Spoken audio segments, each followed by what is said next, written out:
Class 11 chapter behaviour of perfect gas and kinetic theory. इस chapter में हम आपको गैसेस के बिहेवियर के बारे में बताएंगे। आइडियल गैस क्या होती हैं और उनकी इक्विपमेंट क्या होती है और परफेक्ट गैस क्या होती हैं, इन सब के बारे में हम इस चैप्टर में समझेंगे। काइनेटिक थ्योरी मैक्स विल के द्वारा बनाई गई और Boltzmann and many of the other scientist भी काइनेटिक थ्योरी ऑफ गैस में कंट्रीब्यूशन रहा उनका।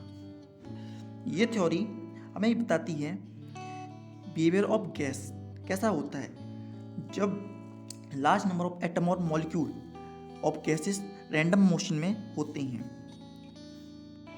इनके एटम्स और मॉलिक्यूल के बीच में जो इंटरेक्टिंग फोर्स होती है बहुत ही ज़्यादा कम होती है। एंड एक थ्योरी और जो हमने एवोगाड्रो हाइपोथेसिस पढ़ी थी उसके बारे में भी हम इस चैप्टर में जानेंगे। एवोगाड्रो नंबर जो होता है, एवोगाड्रो हाइपोथेसिस जो होती है वो हमें number of atom at a fixed temperature, volume and pressure की कंडीशन में कितने नंबर ऑफ एटम किसी भी गैस या मॉलिक्यूल के अंदर होंगे उसकी इंफॉर्मेशन हमें देती है। साथ ही साथ हम बहुत सी चीज़ें जैसे specific heat, pressure, viscosities and diffusion of gases, इन सब के बारे में भी हम समझेंगे। Molecular nature of matter. एक साइंटिस्ट जिनका नाम था जॉन डाल्टन ने अपनी एटॉमिक थ्योरी बहुत समय पहले, अब से 200 साल पहले करीब दी थी। उनके अकॉर्डिंग था एटम जो होता है सबसे छोटा पार्टिकल होता है जो केमिकल रिएक्शन में पार्ट लेता है। एक एलिमेंट के सभी एटम सिमिलर होते हैं और वहीं अलग अलग एलिमेंट के एटम जो होते हैं डिफरेंट होते हैं विद ईच अदर। और इन एटम का जो साइज होता है, इन एलिमेंट के जो एटम होते हैं साइज होता है 1 आर्मस्ट्रॉन्ग के बराबर होता है या उससे अराउंड में होता है। और कुछ स्मॉल नंबर ऑफ एलिमेंट ऐसे भी होते हैं जिनमें एटम जो होते हैं कंबाइन होते हैं और मॉलिक्यूल्स बनाते हैं। और इन्हीं मॉलिक्यूल्स की बेसिस पर हम एक और थ्योरी देते हैं जिसे कहते हैं molecular theory of matter. Atomic theory of matter based on atom और वहीं molecular theory of matter is based on molecules. आज के समय में हम इलेक्ट्रॉन माइक्रोस्कोप और स्कैनिंग टनलिंग माइक्रोस्कोप की मदद से अपनी रिसर्चेस कर रहे हैं, जिसकी मदद से हमें बहुत रिजल्ट अच्छे मिल रहे हैं और लगातार हमारी रिसर्च चलती जा रही है। सॉलिड्स के अंदर जो एटम और मॉलिक्यूल्स होते हैं वो टाइटली पैक होती हैं और उनके बीच में जो इंटर एटॉमिक स्पेसिंग होती है वो तकरीबन 2 आर्मस्ट्रॉन्ग के बराबर होती है। इंटर एटॉमिक फोर्स जो होती है वो बहुत ज़्यादा स्ट्रॉन्ग होती है, इसीलिए इनका definite shape, size and volume रहता है। वहीं इन लिक्विड में जो इंटरेक्शन स्पेसिंग होती है या जो स्पेसिंग होती है वो थोड़ा ज़्यादा होती है 2 आर्मस्ट्रॉन्ग। लेकिन जो लिक्विड के एटम्स होते हैं वो रिजिड नहीं होते, असल में ये फ्लूइड होते हैं और इनके बीच में inter atomic force of attraction होती है वो रिलेटिवली वीक होती है एज कंपेयर टू सॉलिड्स। और लिक्विड फ्लो कर सकते हैं, इसीलिए इनका कोई डेफिनेट शेप नहीं होता लेकिन इनका फिक्स वॉल्यूम होता है। नेक्स्ट, गैसेस जो होती हैं उनके बीच में जो इंटर एटॉमिक स्पेसिंग होती है वो तकरीबन 10 आर्मस्ट्रॉन्ग के बराबर होती है, मीटू से सॉलिड और लिक्विड के कंपेरिजन में ज़्यादा होती है। And inter atomic force of attraction is much bigger, और उनके बीच में जो इंटर एटॉमिक फोर्स होती है वो भी बहुत ही ज़्यादा कम होती है। एंड एटम ऑफ गैस जो होती हैं बहुत लंबा डिस्टेंस ट्रेवल कर सकते हैं as compare to their size. जब दो एटम आपस में कोलाइड करते हैं तो उन्हें काफ़ी लंबा डिस्टेंस ट्रेवल करना पड़ता है और उसे हम कहते हैं mean free path. Mean free path जो होता है वो एवरेज डिस्टेंस होता है जो कि एटम और मॉलिक्यूल ट्रेवल करता है बिना कॉलिजन किए। जो मीन फ्री पाथ होता है गैसेस का वो उसका ऑर्डर जो होता है थाउजेंड्स ऑफ आर्मस्ट्रॉन्ग के बराबर हो सकता है। जैसा कि हम लोगों को पता है कि जो गैसेस होती हैं उनके अंदर भी बहुत सी प्रॉपर्टीज होती हैं, जैसे प्रेशर, वॉल्यूम एंड गैसेस, और उसके अकॉर्डिंग ये बिहेव करती हैं। अगर हम pressure, volume, temperature and gas in सबको कांस्टेंट भी कर दें तब भी गैसेस एक्टिव रहेंगी, मोशन करती रहेंगी। जो मॉलिक्यूल्स और एटम होंगे गैसेस के, वो रैंडम मोशन में रहेंगे, एक दूसरे से कोलाइड करते रहेंगे और अपनी स्पीड को चेंज करते रहेंगे during time of collision. And इस तरीके से हम कह सकते हैं जो गैस के मॉलिक्यूल होते हैं वो इक्विलिब्रियम में होने के बावजूद भी अपने डायनेमिक इक्विलिब्रियम को बना के रखते हैं। जैसा कि हम लोग को पता है जो एटम जो है अब इंडिविजुअल है। उस समय जब ये डाल्टन एटॉमिक थ्योरी दी थी उस समय हमें पता नहीं था एटम से भी छोटा पार्ट कुछ होता है, लेकिन आज के समय हम जानते हैं कि atom is individual, mean to say उसे और ज़्यादा छोटे टुकड़ों में तोड़ा जा सकता है या और भी उसके छोटे छोटे पार्ट होते हैं। और एटम को हमने 3 पार्ट में मेनली डिवाइड करके रखा है, डेट इज न्यूक्लियस। न्यूक्लियस के अंदर आते हैं neutron and proton and electron जो आउटरमोस्ट ऑर्बिट में रोल ऑन करते हैं। तो हमारे 3 पार्ट हो गए, इलेक्ट्रॉन, प्रोटॉन एंड न्यूट्रॉन। और जो न्यूट्रॉन एंड प्रोटॉन्स होते हैं वो बने होते हैं क्वार्क से, और हो सकता है कि क्वार्क से भी छोटा कोई मैटर हो या ऐसा कोई क्वार्क से भी छोटा पार्टिकल हो जिससे कि एटम मिलकर बना हो। It can be possible that quark is not a end of this story. Richard Feynman एक बहुत बड़े फिजिशियंस थे, उन्होंने 20वीं सेंचुरी में मॉलिक्यूलर नेचर के बारे में एक इम्पोर्टेंट बात कही थी। उन्होंने कहा था कि अगर सारी साइंटिफिक नॉलेज को ख़त्म कर दिया जाए या डिस्ट्रॉय हो जाए तो केवल एटॉमिक हाइपोथेसिस ही एक ऐसी थ्योरी होगी, ऐसी हाइपोथेसिस होगी जिसकी मदद से हम नेक्स्ट जनरेशन तक अपनी इंफॉर्मेशन सेंड कर पाएंगे। क्योंकि हम ऑल अराउंड देखते हैं जितनी भी चीज़ें होती हैं वो एटम से मिलकर बनी होती हैं। उनके अंदर जो फोर्स ऑफ अट्रैक्शन होती है वो एटॉमिक फोर्स ऑफ अट्रैक्शन होती है और वो आपस में कोलाइड करती रहती हैं and they also repel one another when they being squeezed in one another. और साथ ही साथ वो एक दूसरे को रिपेल भी करती हैं जब हम उन्हें स्क्विज करते हैं, दबाने की कोशिश करते हैं। आइडियल गैस और परफेक्ट गैस। अब हम चलते हैं आइडियल गैस और परफेक्ट गैस की तरफ। क्या होती हैं आइडियल गैसेस? आइडियल गैस वो गैस होती हैं जो गैस लॉज को स्ट्रिक्टली फॉलो करती हैं। Those gases which obey the gas law strictly, the ideal gas equation strictly। जैसे गैस लॉ कौन कौन से होते हैं, जैसे Boyle's law, Charles law, Galileo law, इन सब लॉज को जो फॉलो करती हैं उन्हें हम आइडियल गैस या परफेक्ट गैस कहते हैं। कैरेक्टरिस्टिक्स क्या होती हैं आइडियल गैसेस की? जो साइज होता है मॉलिक्यूल का आइडियल गैस का 0 रहता है। Size of molecule of ideal gas is equal to 0, मतलब जो हर मॉलिक्यूल जो है एक पॉइंट मास के बराबर होना चाहिए जिसका कोई डायमेंशन ना हो। और दूसरा पॉइंट, उनके बीच में फोर्स ऑफ अट्रैक्शन या रिपल्शन ना हो। There is no force of attraction repulsion among the molecule of an ideal gas. लेकिन ये जो क्राइटेरिया हमने बताए हमें किसी भी गैस में नेचुरली देखने को नहीं मिलते, मतलब कोई भी गैस परफेक्ट गैस नहीं होती। लेकिन लो प्रेशर और हाई टेम्परेचर की केसेस में कुछ गैसेस जैसे कि हाइड्रोजन, ऑक्सीजन, नाइट्रोजन, हीलियम जो होती हैं परफेक्ट गैस की तरह बिहेव करती हैं।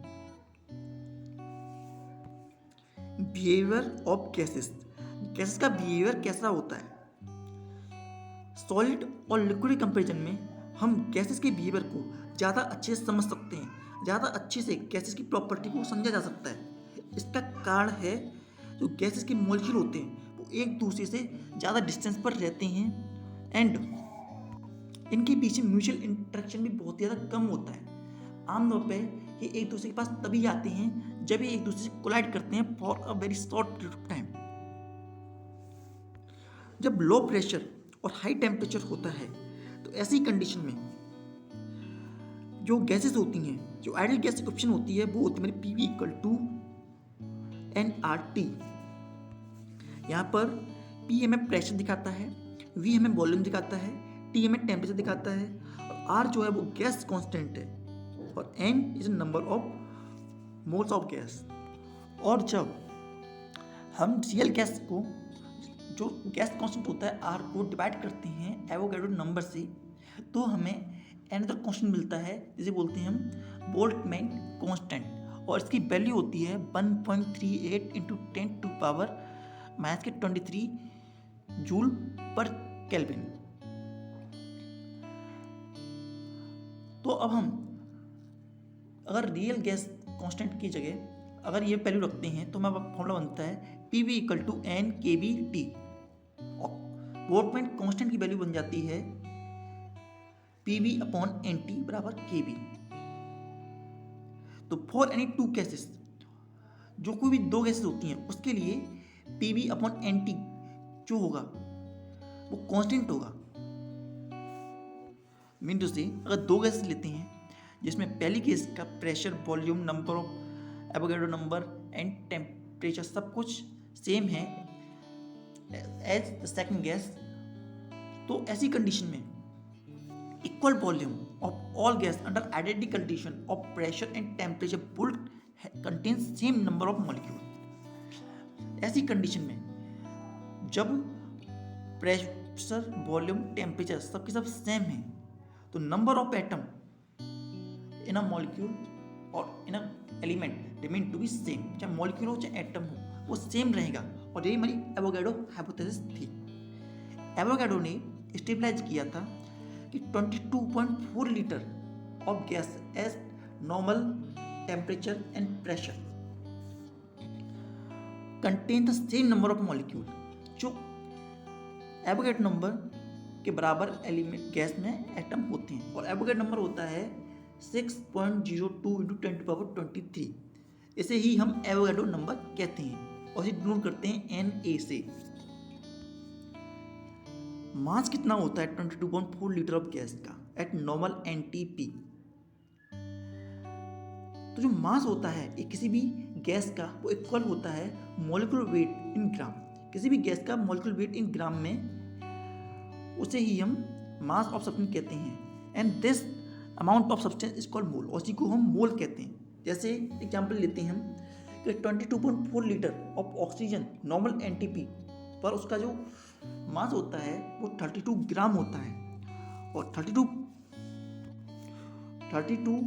ग्राम जो है वो मॉलिक्यूलर वेट है ऑक्सीजन का।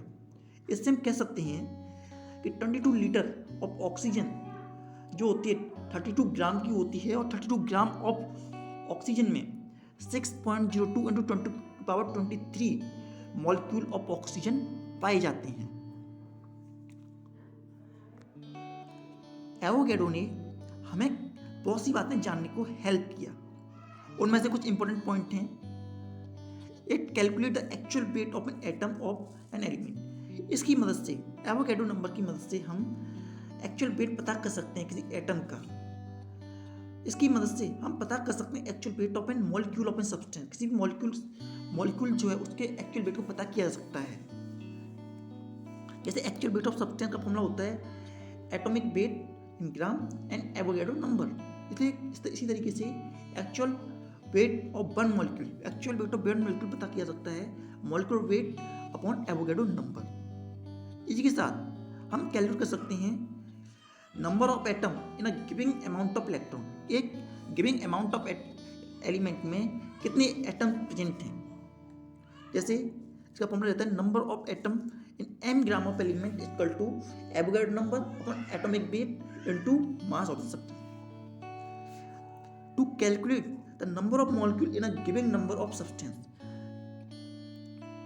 हम नंबर ऑफ मॉलिक्यूल कैलकुलेट कर सकते हैं in a giving amount of substance. जैसे number of molecule in gram of the substance equal to Avogadro number upon molecular weight into m। इसी के साथ हम कैलकुलेट कर सकते हैं वॉल्यूम ऑफ अ गैस। जो गैस है उसका वॉल्यूम कितना है ये भी कैलकुलेट कर सकते हैं with the help of Avogadro number. तो हमारी परफेक्ट गैस में जब हम ये सारी कंडीशन जैसे कि प्रेशर, वॉल्यूम, टेम्परेचर सेम रख देती हैं, तो ऐसी कंडीशन में हमें सेम नंबर ऑफ एटम मिलते हैं।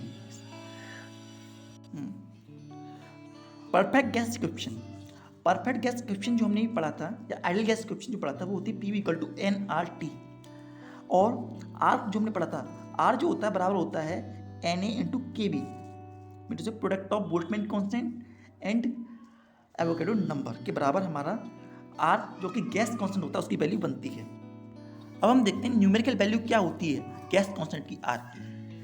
तो जैसे हमने देखा फॉर्मूला होता है PV इक्वल टू NRT, अगर n की वैल्यू 1 है तो हमारा फॉर्मूला बन जाता है PV इक्वल टू RT और R बराबर PV अपॉन T।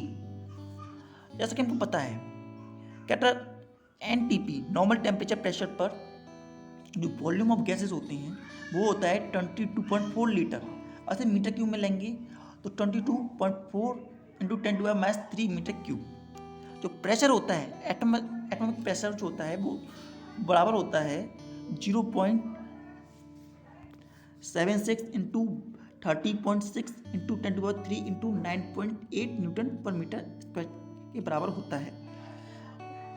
और वॉल्यूम 24 पॉइंट इंटू 10⁻³ और टेम्परेचर जो होता है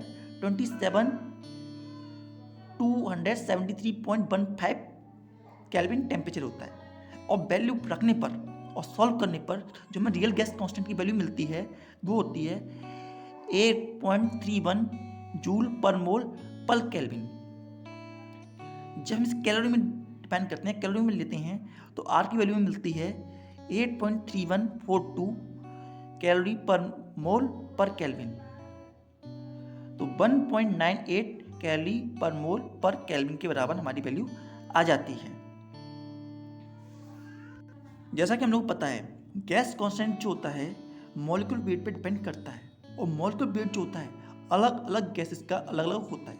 इसीलिए जो gas constant of one gas is different for other gas. जो गैस कांस्टेंट होता है वो अलग अलग गैस के लिए अलग हो सकता है। और जो गैस या जो टेम्परेचर, प्रेशर आइडियल गैस को डिफाइन करते हैं उसे ही हम थ्योरेटिकल मॉडल के लिए लेते हैं। लेकिन आज के समय में कोई भी रियल गैस आइडियल गैस नहीं होती। If m is the mass of a gas and contain n number of molecule, तो हम देख सकते हैं नंबर ऑफ मोल्स उसमें कितने होंगे। तो n equal to m upon m0 और n अपॉन na0, मतलब मास ऑफ सब्सटेंस इन ग्राम और मॉलिक्यूल मास। यहाँ पे Avogadro number divide by number of atom present with an element. हमको पता है R की वैल्यू जो होती है NaKB के बराबर है। तो आइडियल गैस इक्वेशन में जो कि PV इक्वल टू NRT है उसमें हम R गैस कांस्टेंट की वैल्यू पुट करते हैं तो हमारा फॉर्मूला बनता है PV equal to mu NaKBT। जब हम वॉल्यूम को सेंड करते हैं इधर साइड तो प्रेशर की वैल्यू जो बनती है वो बनती है P equal to mu KBT। जहाँ पे म्यू है N अपॉन B मतलब नंबर ऑफ मोल पर यूनिट ऑफ वॉल्यूम, और जिसको नंबर डेंसिटी ऑफ गैस कहती है म्यू। अगर हम मास के कंपेरिजन करें या मास के हिसाब से देखें प्रेशर का फॉर्मूला, तो जो हमारी डेंसिटी होती है उसका फॉर्मूला होता है m इंटू बी। तो वॉल्यूम हो गया m अपॉन पी। अब प्रेशर का फॉर्मूला हमें मिला है mu equal to R T upon B. Volume की जगह हमने m अपॉन पी रखा, और m जो है म्यू और m नॉट के बराबर होता है, और सॉल्व करने पर हमें वैल्यू मिलती है p equal to R T density upon m naught. तो हमारे प्रेशर के जो फॉर्मूले हुए, दो फॉर्मूले हुए, ये तो p equal to mu KBT और p equal to R T m naught. और तीसरा हम जैसा जानते ही हैं आइडियल गैस कोएफिशिएंट से मिला है हमें जो रहता है R T upon B, pressure equal to R T upon B. अब हम चलते हैं for the comparison of the behaviour of real gas and ideal gas. अब हम कंपेरिजन करेंगे रियल गैसेस और आइडियल गैस के बिहेवियर में। हमने परफेक्ट गैस ऑप्शन में जो आर की वैल्यू थी वो फाइंड की थी PV upon mu upon T, PV equal to, और यही हमारी आर की वैल्यू होती है जो कि कांस्टेंट है। जब हम प्रेशर और इस कांस्टेंट जिसका वैल्यू है पीवी अपॉन म्यू टी जो कि हमारा गैस कांस्टेंट है उसके कंपैरिजन में ग्राफ बनाते हैं, तो ग्राफ हमारी जैसे बुक में हमें दे रखा है ऐसा मिलता है। जो आइडियल गैस होती हैं इस ग्राफ में एक स्ट्रेट लाइन देती हैं एक दिए गए टेम्परेचर पर। तो आइडियल गैस क्वेश्चन होती है उसके लिए एक स्ट्रेट लाइन आती है फॉर अ गिविंग टेम्परेचर। लेकिन जैसा कि हम लोगों को पता है कोई भी गैस आइडियल गैस नहीं होती, इसीलिए जो रियल गैसेस होती हैं वो स्ट्रेट लाइन नहीं दिखा पाती। अगर हम 3 गैसेस लेते हैं अलग टेम्परेचर पर T1, T2 एंड T3, या फिर हम एक ही गैस को 3 बार यूज करें taking 3 different temperature T1, T2 and T3, तो हम ये देखते हैं कोई भी ग्राफ जो होता है वो स्ट्रेट लाइन नहीं देता और हर गैस में कर्व देखने को मिलते हैं। तो इस बात को देख करके हम कह सकते हैं all curve for the real gas approaches to ideal gas behaviour only at low pressure and high temperature. Normal temperature पर, नॉर्मल कंडीशन पर कोई भी रियल गैस की तरह बिहेव नहीं कर, कोई भी रियल गैस आइडियल गैस की तरह बिहेव नहीं करती, लेकिन eight a low temperature and high pressure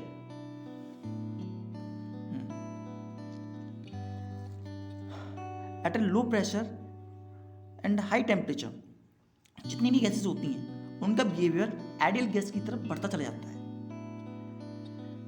ऐसा इसलिए क्योंकि एट अ लो प्रेशर और high temperature the molecule are far apart and molecular interaction are negligible.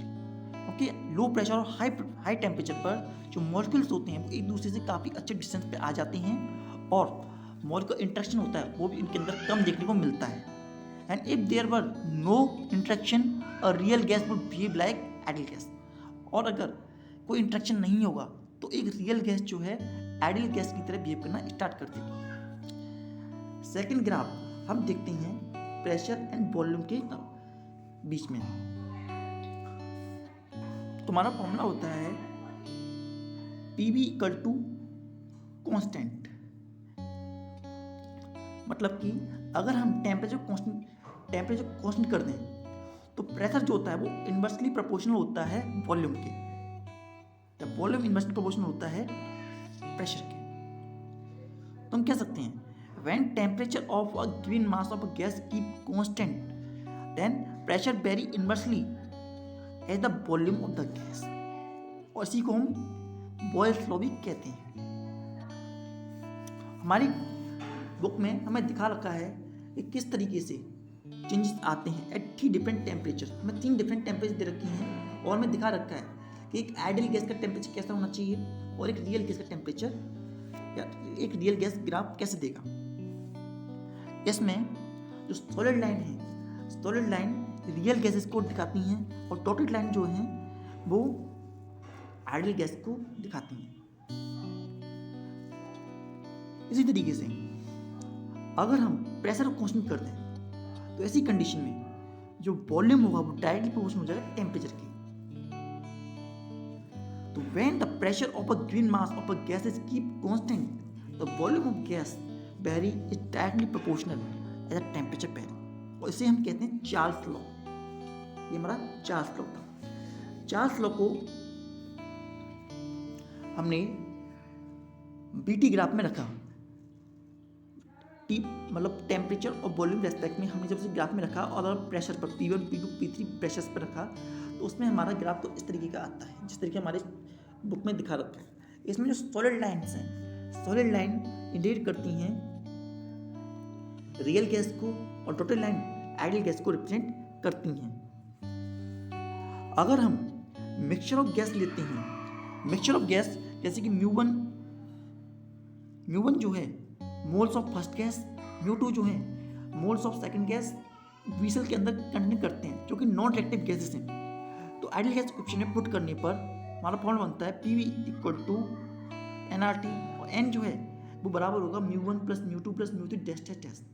जब हम इसको पहले में पुट करते हैं तो PV equal to μ1 plus μ2 dash dash dash RT के बराबर होता है। फिर P इक्वल टू हम वॉल्यूम को नीचे डिवाइड कर देते हैं तो μ1 RT upon P, μ2 RT upon V, और ये हमारा प्रेशर का फॉर्मूला बनता है pressure equal P1 plus P2 plus P3 dash dash dash, जहाँ पर हमारा P जो है mu R T upon V के बराबर है for a one gas for the same condition of volume and temperature. और इस बात को करके हम कह सकते हैं जो टोटल प्रेशर लग रहा है आइडियल गैसेस के ऊपर वो इक्वल होता है sum of partial pressure exerted by individual gas on the mixture.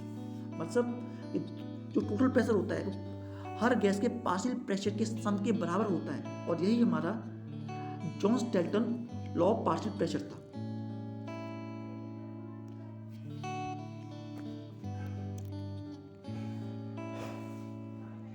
Kinetic theory of gas. अब हम चलते हैं अपने नेक्स्ट टॉपिक की तरफ, that is kinetic theory of gas.